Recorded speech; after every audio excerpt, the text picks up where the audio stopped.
Welcome all of you. बच्चे, last lecture में हमने डॉट प्रोडक्ट की एक्सरसाइज स्टार्ट की थी और उस एक्सरसाइज पे 5 क्वेश्चंस हमने कंप्लीट किए थे।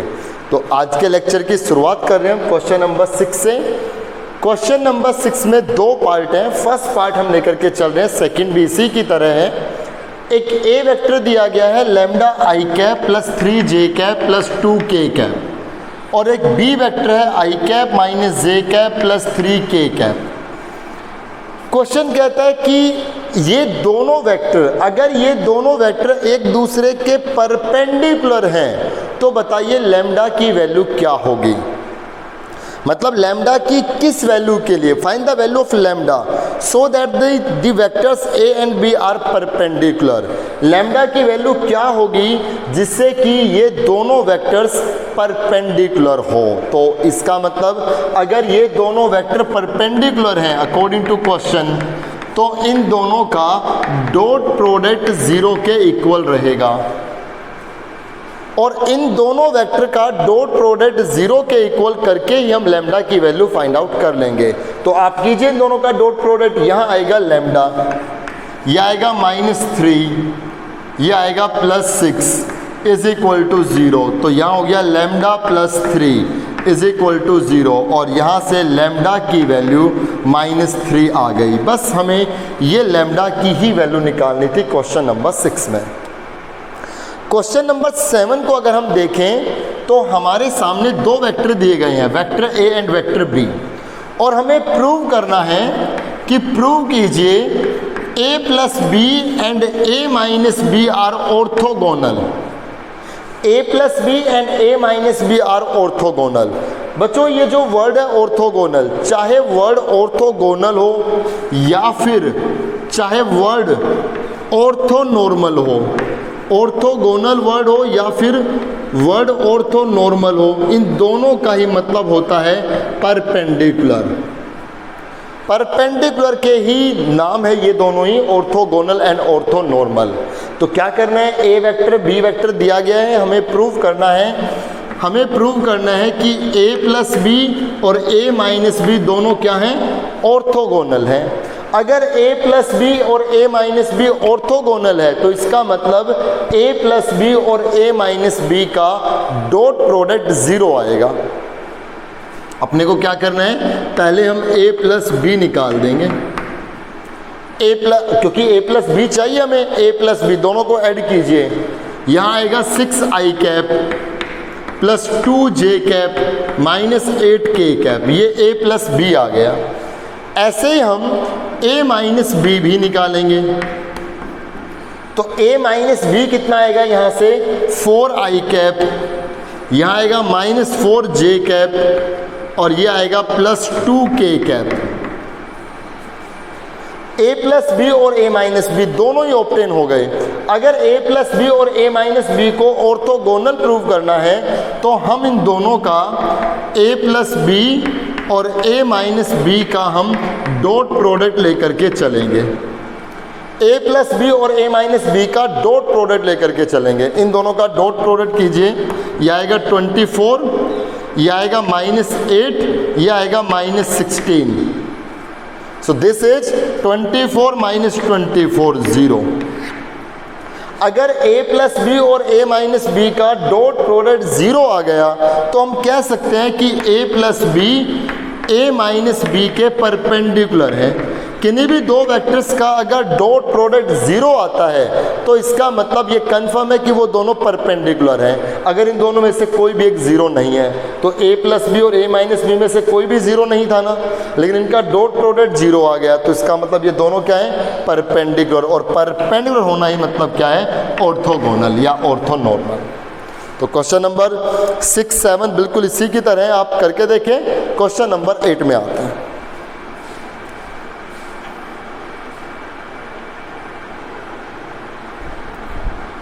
क्वेश्चन नंबर 8 में आते हैं बच्चे। अभी जो हमने 6, 7 क्वेश्चन किया उसके जैसा ही क्वेश्चन है। 2 वेक्टर हमें दिए गए हैं, एक a वेक्टर है 2 आई कैप प्लस 3 जे कैप माइनस के कैप, एक बी वेक्टर है 4 आई कैप प्लस 6 जे कैप प्लस लैम्डा के कैप। हमें दोनों पार्ट में, पार्ट ए और पार्ट बी, दोनों ही पार्ट में लैम्डा की वैल्यू निकालनी है, लेकिन दोनों पार्ट में कंडीशन अलग अलग है। यहाँ लैम्डा की वैल्यू निकालनी है तब जब ए वेक्टर बी वेक्टर के पैरेलल है, और यहाँ लैम्डा की वैल्यू निकालनी है तब जब ये ए वेक्टर बी वेक्टर के परपेंडिकुलर है। तो मैं सॉल्यूशन में ए पार्ट ले रहा हूँ पहले। तो if vector a is parallel to vector b, जब ए वेक्टर बी वेक्टर के पैरेलल है, बच्चों जब ए वेक्टर बी वेक्टर के पैरेलल है तो क्या होगा, ये वेक्टर दूसरे वेक्टर के स्केलर मल्टीपल के इक्वल होगा। अगर कोई दो वेक्टर पैरेलल हैं तो एक वेक्टर दूसरे वेक्टर के स्केलर मल्टीपल के इक्वल आएगा, और जब कोई चीज़ किसी दूसरी चीज़ की स्केलर मल्टीपल के इक्वल होती है तो उनका जो रेशियो बनेगा वो सेम होगा। रेशियो का मतलब ये स्केलर कंपोनेंट का रेशियो। मतलब अगर मैं ये कहूँ कि आई कैप के जो आगे है, अब आप देखिए अगर ये ए वेक्टर बी वेक्टर के पैरेलल है तो इनमें स्केलर मल्टीपल का रिलेशन आएगा ना। ये देखो इसका 2 टाइम्स है, इसको 2 से मल्टीप्लाई, इसको 2 से मल्टीप्लाई, तो ये इसको 2 से मल्टीप्लाई करके और इससे कंपेयर किया जा सकता है। या आसान सा तरीका क्या है कि जब भी कोई दो वेक्टर पैरेलल होंगे तो उनके जो ये स्केलर कंपोनेंट है ना, इनके रेशियो सेम होंगे। स्केलर मल्टीपल का मतलब ही यही है कि ये प्रोपोर्शनल होंगे। 2/4 इक्वल होगा 3/6 के, और ये इक्वल होगा -1/λ। ये इसी बात को बता रहे हैं। यहाँ हो गया 1/2, यहाँ हो गया 1/2, तो दोनों से ले लें। 1/2 is equal to -1/λ, cross multiply lambda की वैल्यू -2 के इक्वल आ गई। ये जब दो वेक्टर पैरेलल है तो ये कंडीशन आ गई। और सेकंड परपेंडिकुलर तो आप कर ही सकते हो। अगर ये दोनों परपेंडिकुलर है तो बच्चों क्या होगा, बी पार्ट में इनका डॉट प्रोडक्ट 0 होगा। तो आप इनका डॉट प्रोडक्ट कर दीजिए। 8 + 18 minus lambda is equal to 0। यहाँ से लैम्डा की वैल्यू 26 आ गई। तो पैरेलल होने पर ये कंडीशन है, लैम्डा आ गया -2। परपेंडिकुलर होने पर डॉट प्रोडक्ट 0 है, लैम्डा की वैल्यू आ गई 26। चलते हैं क्वेश्चन नंबर 9 में, जो एक अच्छा क्वेश्चन है। एक नया कंसेप्ट आपके सामने आ रहा है। क्वेश्चन नंबर 9 में 3 पार्ट्स हैं, तीनों में ही पूछा गया है फाइंड स्केलर प्रोजेक्शन।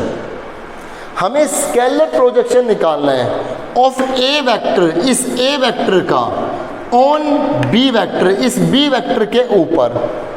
इस ए वेक्टर का स्केलर प्रोजेक्शन निकालना है इस बी वेक्टर के ऊपर। लाइक दिस, ये एक सरफेस है, ये एक सरफेस है, ठीक है, ग्राउंड है, और कोई प्लेन गई ऐसे, और वो प्लेन ऐसे यूं वो हाइट लेती गई।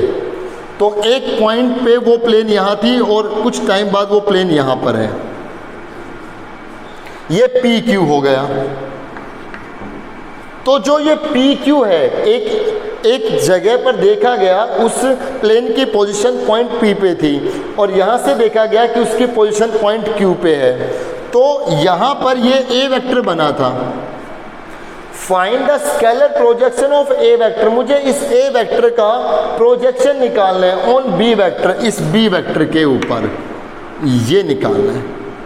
इस ए वेक्टर का प्रोजेक्शन निकालना है इस बी वेक्टर के ऊपर। तो कैसे करेंगे, इसका फॉर्मूला क्या होगा, scalar projection of a vector on b vector क्या होगा, ऊपर तो इन दोनों का dot product. Scalar projection of a vector on b vector क्या होगा, ऊपर इन दोनों का डॉट प्रोडक्ट, और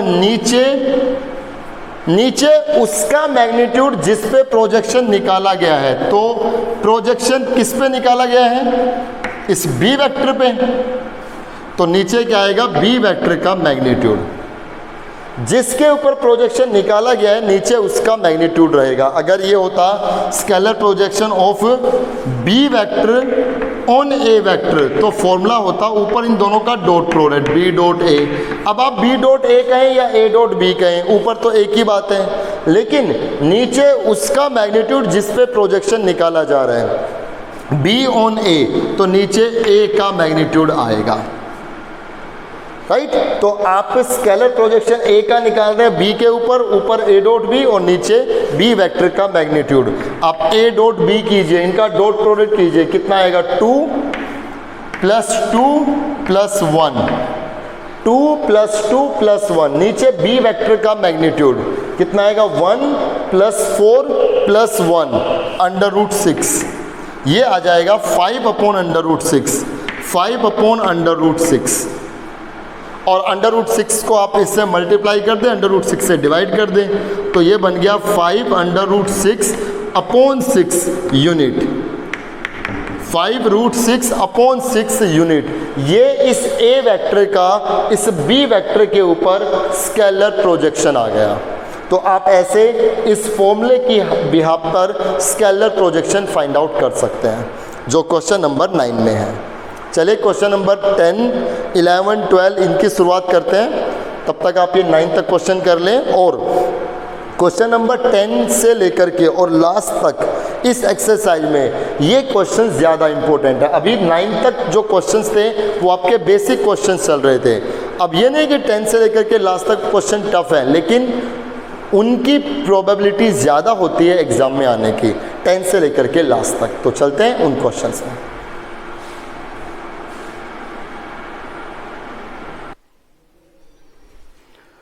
क्वेश्चन नंबर 10 में स्टेटमेंट है बच्चे, find a vector the dot product of a vector with the vectors this and this are respectively -1, 6 and 5, find the vector.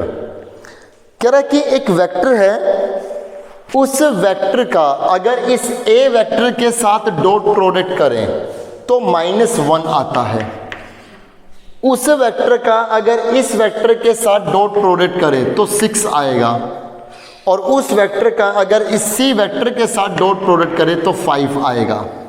Find the vector, वो वेक्टर निकालिए। हमने अपनी तरफ से उस वेक्टर को आर वेक्टर कंसीडर किया, xi + yj + zk। हमने अपनी तरफ से कंसीडर किया कि वो वेक्टर xi + yj + zk है। Now according to question condition ये है कि अगर हम इस r वेक्टर का इस a वेक्टर के साथ डॉट प्रोडक्ट करें तो ये -1 आएगा।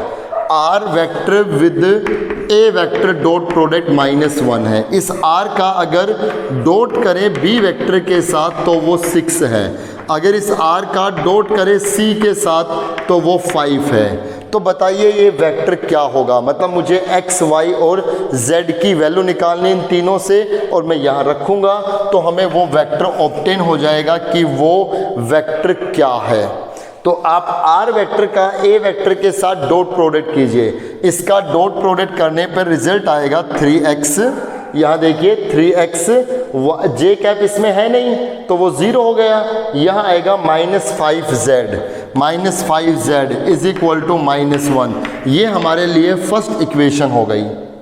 ऐसे ही इस r वेक्टर का b वेक्टर के साथ डॉट प्रोडक्ट कीजिए, कितना आएगा 2x। ये हो गया 2x, यहाँ हो गया +7y इज इक्वल टू 6। ये सेकंड इक्वेशन हो गई। इसका थर्ड के साथ इसी वेक्टर के साथ डॉट कीजिए, ये बन गया x + y + z is equal to कितना 5। ये थर्ड इक्वेशन। और बच्चे अब आप इन तीनों इक्वेशंस को सोल्व करके x, y, z की वैल्यू निकाल लें, और x, y, z की वैल्यू जब हम इसमें रखेंगे तो हमें वो वेक्टर ऑब्टेन हो जाएगा जिसका इसके साथ और इसके साथ डॉट प्रोडक्ट करें तो रेस्पेक्टिवली -1, 6, 5 आए। ये तीनों इक्वेशन सोल्व करनी आपको आनी चाहिए। कैसे करेंगे? पहले इन दोनों से x वेरिएबल को एलिमिनेट कर लो, इसको 2 से मल्टीप्लाई मल्टीप्लाई, इसको 3 से मल्टीप्लाई, और यहाँ सब्ट्रैक्ट कर लो, इनसे x हट जाएगा। ऐसे इन दोनों से भी x हटा लो, इसको 2 से मल्टीप्लाई, इससे सब्ट्रैक्ट। तो इन दोनों से जब x हटेगा तो y और z की टर्म में एक इक्वेशन बनेगी, उसको नंबर 4 नाम देंगे।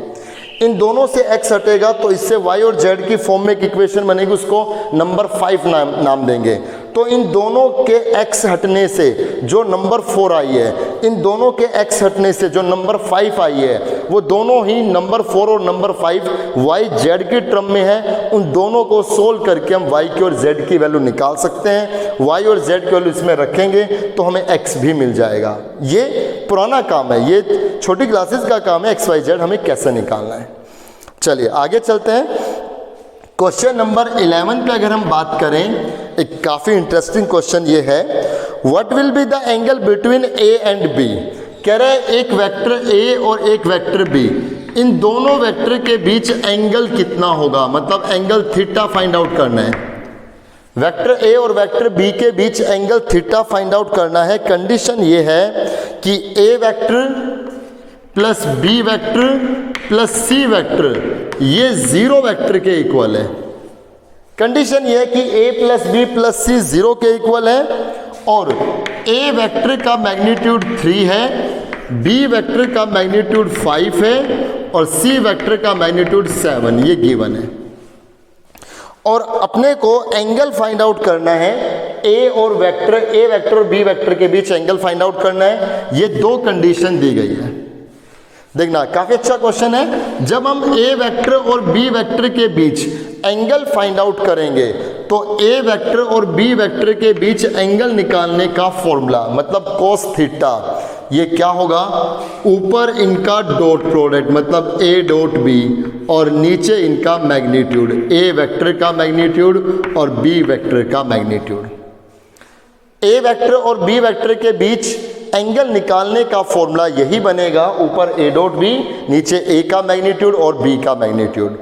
अब बच्चों हम इसमें a का मैग्नीट्यूड हम जानते हैं, a का मैग्नीट्यूड 3 रख देंगे, b का मैग्नीट्यूड 5 भी रख देंगे, लेकिन हमें a डॉट b नहीं मालूम। इस पूरे क्वेश्चन में ये नहीं दिया गया कि a डॉट b क्या है। इस a डॉट b को निकालना जरूरी है। ऐसे बहुत से क्वेश्चंस आएंगे कि आपको a डॉट b गिवन नहीं होगा और ऐसे कंडीशन गिवन होगी।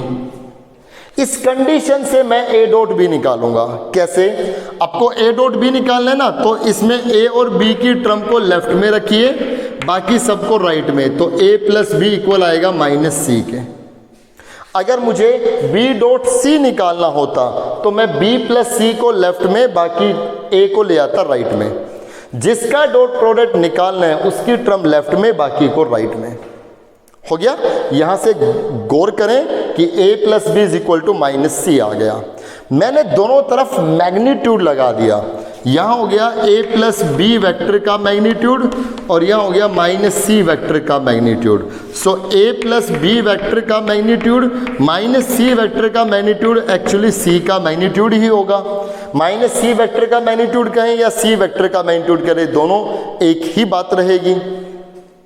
अब ये मैग्नीट्यूड लगाने के पीछे रीजन क्या था, ये अब आपको समझ में आएगा कि क्यों हमने दोनों तरफ मैग्नीट्यूड किया। दोनों तरफ अगर मैंने मैग्नीट्यूड किया है, इस बात को बिल्कुल दिमाग में आप लेकर के जाना, लॉजिक पकड़ना इसका क्या है। जब दोनों तरफ मैंने मैग्नीट्यूड लगा दिया तो इसका मतलब ये हुआ कि अब ये एक स्केलर क्वांटिटी है। किसी भी चीज के मैग्नीट्यूड का मतलब अब उसमें डायरेक्शंस हट गई है, अब वो वेक्टर क्वांटिटी नहीं है। यहाँ पे तो वेक्टर था, ये a प्लस बी था, ये एक वेक्टर है। a वेक्टर में b वेक्टर को ऐड करोगे तो रिजल्ट वेक्टर की फॉर्म में ही आएगा, i j k की फॉर्म में ही आएगा। लेकिन मैग्नीट्यूड लगा दिया तो अब एक स्केलर क्वांटिटी हो गई, और अगर ये एक स्केलर क्वांटिटी होगी तो मैं अब इन दोनों पर स्केयर करूंगा, स्केयरिंग ऑन बोथ साइड्स। तो a प्लस बी के मैग्नीट्यूड का square is equal to c vector के मैग्नीट्यूड का स्केयर। बच्चों बात जानने की ये है, इसमें गौर करने की बात ये है कि अगर मैं यहाँ पर दोनों तरफ मैग्नीट्यूड नहीं लगाता तो मैं दोनों तरफ स्क्वायर नहीं कर सकता था। ये बात आप बिल्कुल नोट कर लें कि A vector is equal to B vector है और मान लो आपको इन दोनों पे स्क्वायर क्यूब ऐसा कुछ करना है, तो ऐसा नहीं कि आप दोनों तरफ स्क्वायर करके ए वेक्टर का square is equal to B vector का स्क्वायर, ऐसा कभी नहीं होता। वेक्टर्स पे स्क्वायर, वेक्टर्स पे पावर नहीं लगती, पावर किस पे लगती है? उनके मैग्नीट्यूड पे। तो अगर आपको स्क्वायर ही करना है तो पहले आप इनका मैग्नीट्यूड लेंगे, फिर आप इनका स्क्वायर करेंगे। और ये स्क्वायर ही क्यों किया गया, अब ये बात भी आपको पकड़नी है। मैंने पहले मैग्नीट्यूड लिया, पावर लगाने, मतलब मेरा मकसद ये था कि मैं इन दोनों पर स्क्वायर लगाऊं। स्क्वायर लगाने से पहले मैंने मैग्नीट्यूड लिया, मैग्नीट्यूड पे स्क्वायर लगा। अब मैग्नीट्यूड के स्क्वायर का मतलब क्या है, इसको क्यों स्क्वायर किया गया? लास्ट लेक्चर में हमने जब डॉट प्रोडक्ट की प्रॉपर्टीज के बारे में डिस्कशन किया था तो वहां पर हमने सीखा था कि अगर हम किसी भी वेक्टर के मैग्नीट्यूड का स्क्वायर करें तो वो एक्चुअली उस वेक्टर का उसी वेक्टर के साथ डॉट प्रोडक्ट के इक्वल होगा। किसी भी वेक्टर का अगर उसी वेक्टर के साथ डॉट प्रोडक्ट कर दें तो वो उस वेक्टर के मैग्नीट्यूड का स्क्वायर बन जाएगा। ये बात हमने प्रॉपर्टी में सीखी थी डॉट प्रोडक्ट की। तो सी के मैग्नीट्यूड को स्क्वायर को हम क्या लिख सकते हैं? C dot C. A plus B के मैग्नीट्यूड को स्क्वायर को हम क्या लिख सकते हैं? A plus B dot A plus B लिख सकते हैं। ए प्लस बी का डॉट प्रोडक्ट करें ए प्लस बी के साथ ही तो ये ए प्लस बी के मैग्नीट्यूड का स्क्वायर बनेगा। सी डॉट सी करें तो ये सी वेक्टर के मैग्नीट्यूड का स्क्वायर बनेगा। यही वजह थी कि हमने यहाँ पर पहले मैग्नीट्यूड लिया फिर स्क्वायर किया ताकि हम इसको डॉट इंटू डॉट में लिख सकें। अब आप इनका डॉट कीजिए, ए डॉट ए के मैग्नीट्यूड का square plus a dot b, ठीक है, ए डॉट बी आ गया, प्लस बी डॉट ए, ये बी डॉट ए भी लिख दिया, प्लस बी डॉट बी, ये आ गया बी के मैग्नीट्यूड का square is equal to c dot c के मैग्नीट्यूड का स्क्वायर। अब ए डॉट बी और बी डॉट ए ये दोनों एक ही बात है, तो ये twice of a dot b हो गया इज इक्वल टू ये सी के मैग्नीट्यूड का स्क्वायर, ये सब यहाँ आएंगे तो माइनस ए के मैग्नीट्यूड का स्क्वायर माइनस बी के मैग्नीट्यूड का square. So twice of a dot b is equal to c vector के मैग्नीट्यूड का स्क्वायर। सी वेक्टर का मैग्नीट्यूड 7 है तो 7 का स्क्वायर आ गया 49 माइनस ए वेक्टर के मैग्नीट्यूड का स्क्वायर ये आ गया 9 माइनस बी वेक्टर के मैग्नीट्यूड का स्क्वायर ये आ गया 25। So twice of a dot b is equal to ये आ जाएगा 15 और यहाँ से ए डॉट बी आ जाएगा, ए डॉट बी आ जाएगा 15/2, ये ए डॉट बी की वैल्यू आ गई। और अगर ए डॉट बी आ गया तो अब हम इजीली एंगल निकाल सकते हैं। cos theta is equal to ऊपर हो गया ए डॉट बी कितना आया 15/2 और नीचे ए वेक्टर का मैग्नीट्यूड कितना है 3, बी वेक्टर का मैग्नीट्यूड कितना है 5, 15 से ये 15 कैंसिल, cos थीटा आ गया 1/2। cos थीटा अगर 1/2 है तो थीटा की वैल्यू आ गई 60 डिग्री, मतलब π/3, cos 60 1/2 होता है। तो इन दोनों वेक्टर के बीच में जो एंगल आया वो 60 डिग्री आया, π/3 आया। आप एक बार इसको रिवाइंड करके देख लें कि पूरा हमने ये क्वेश्चन कैसे किया था। जो भी बात समझ आए पूछें, बहुत अच्छे से आप इस क्वेश्चन को समझें। अब ऐसे 2-3 क्वेश्चन आगे आपको मिलेंगे। चलिए इसको समझें। क्वेश्चन नंबर 12 करते हैं।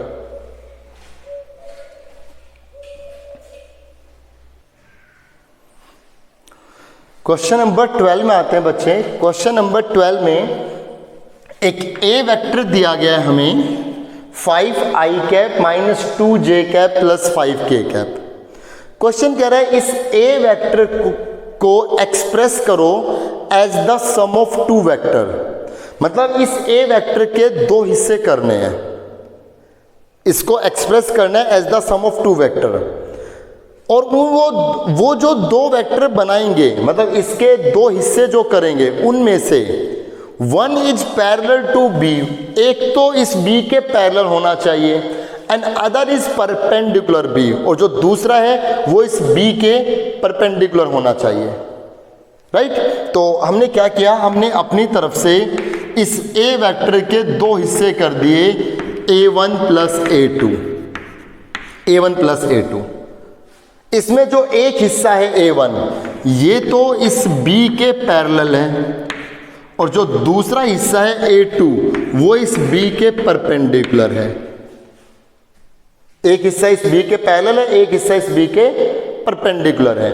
अपने तरफ से हमने इस एक A1 को, मतलब इनमें से किसी एक को मान ले, A1 को मैंने xi plus yj plus zk कह दिया, A1 को ये मान लिया।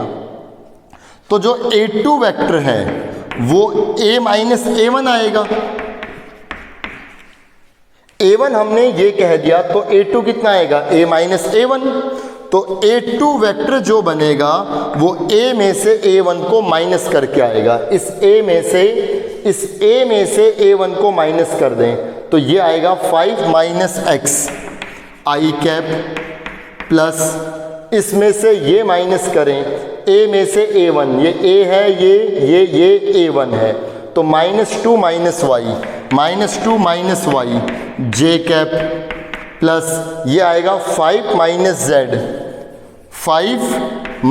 z k cap.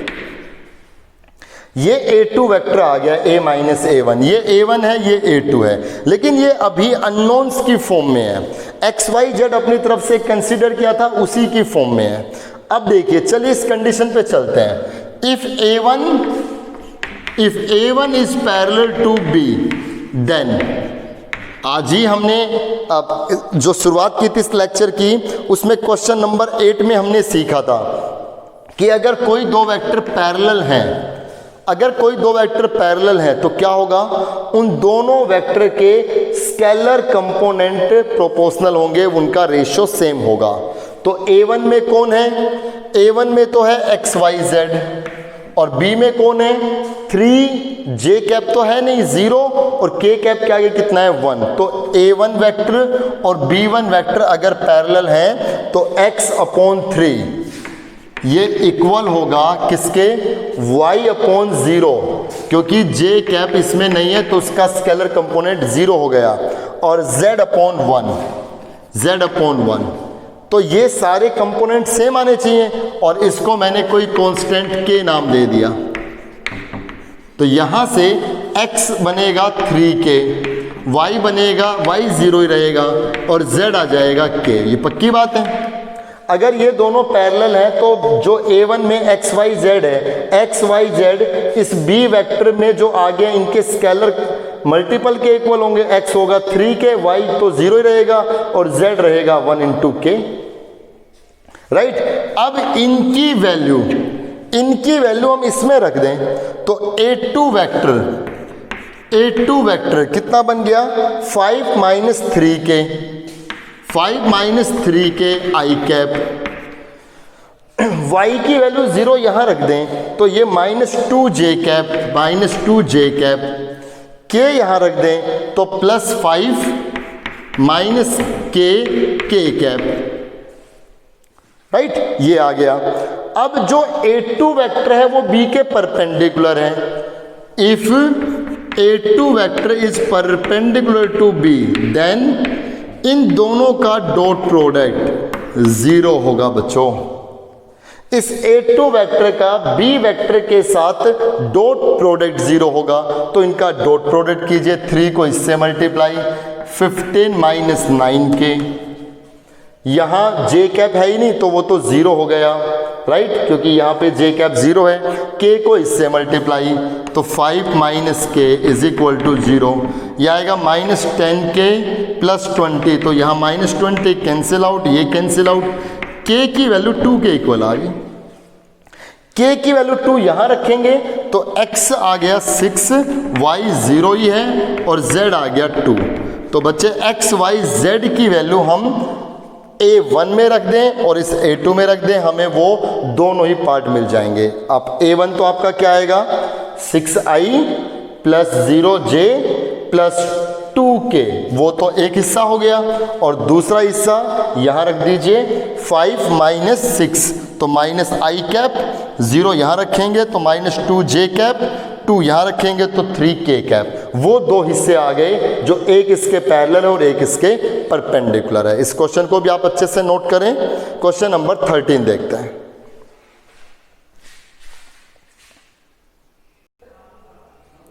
Question number 13 एक आसान सा क्वेश्चन, आप खुद करके देखें। क्वेश्चन नंबर 13 में कह रहे हैं दो वेक्टर दिए गए हैं, vector A and vector B.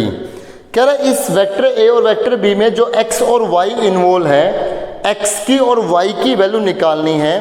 Condition ये है कि ये दोनों vector mutually perpendicular equal magnitude vector हैं। मतलब एक तो ये दोनों परपेंडिकुलर हैं और एक बात ये है कि इन दोनों के मैग्नीट्यूड इक्वल हैं। तो पहली बात तो अगर ये परपेंडिकुलर है तो इनका डॉट प्रोडक्ट 0 होगा। कितना आएगा? 6 plus x minus y is equal to 0। So x minus y is equal to -6। ये फर्स्ट इक्वेशन आ गई। और दूसरी इक्वेशन बनेगी कि इनके मैग्नीट्यूड सेम है। इनके मैग्नीट्यूड अगर सेम है तो A vector magnitude is equal to B vector magnitude. A vector का मैग्नीट्यूड कीजिए 9 under root 9 plus x square और प्लस 1, तो ये 10 हो जाएगा, 10 plus x square. Under root B का magnitude 4 plus 1 5 plus Y square, 5 plus Y square. Squaring on both sides, तो ये बन गया 10 plus x square is equal to 5 plus Y square. y की टर्म को लेफ्ट में लेकर के आएंगे। So X square minus Y square is equal to 5 minus 10। X square minus Y square is equal to -5। और इससे हम x माइनस वाई और x प्लस वाई कह सकते हैं इज इक्वल टू -5। और x माइनस वाई हमें पता है -6 है, इसको -6 लिख दें। -6 x plus Y is equal to -5। Cancel out, x plus Y equal आ गया 5/6 के। ये सेकेंड इक्वेशन। इन दोनों इक्वेशन को सोल्व करके हम x की और y की वैल्यू फाइंड आउट कर सकते हैं। फिर से देख लें, दोनों वेक्टर म्यूचुअली परपेंडिकुलर है तो डॉट प्रोडक्ट कितना 6 प्लस एक्स माइनस वाई 0 के इक्वल। पहली इक्वेशन ये आ गई। दूसरा, इनका मैग्नीट्यूड सेम है तो 9 plus x square plus 1 under root 10 plus x square equal है 4 plus 1 plus Y square, 5 plus Y square. Squaring on both side, एक इक्वेशन ये बन गई। इसके फैक्टर बनाए और यहाँ से x माइनस वाई हमारा -6 है तो x प्लस वाई ये आ गया। दोनों इक्वेशन को सोल्व करके x की और y की वैल्यू फाइंड आउट की जा सकती है। तो चलिए बच्चे, इस लेक्चर में बस इतना ही रखेंगे। डॉट प्रोडक्ट और क्रॉस प्रोडक्ट के एक्सरसाइज को बहुत आप अच्छे से करें, क्योंकि ये लास्ट की जो दो एक्सरसाइज है, डॉट प्रोडक्ट और क्रॉस प्रोडक्ट, इस चैप्टर में ये दोनों एक्सरसाइज ही इंपॉर्टेंट है। एग्जाम में क्वेश्चन इसी एक्सरसाइज से ही पूछा जाता है। एक जो बिल्कुल इसकी लास्ट एक्सरसाइज थी स्केलर ट्रिपल प्रोडक्ट, वो इस बार सिलेबस से आउट हो गई है। तो डॉट प्रोडक्ट और क्रॉस प्रोडक्ट यही दो एक्सरसाइज बचती है जिनसे कि क्वेश्चन बनेंगे। मिलते हैं नेक्स्ट लेक्चर में, तब हम इस एक्सरसाइज को और आगे करेंगे। Thank you so much.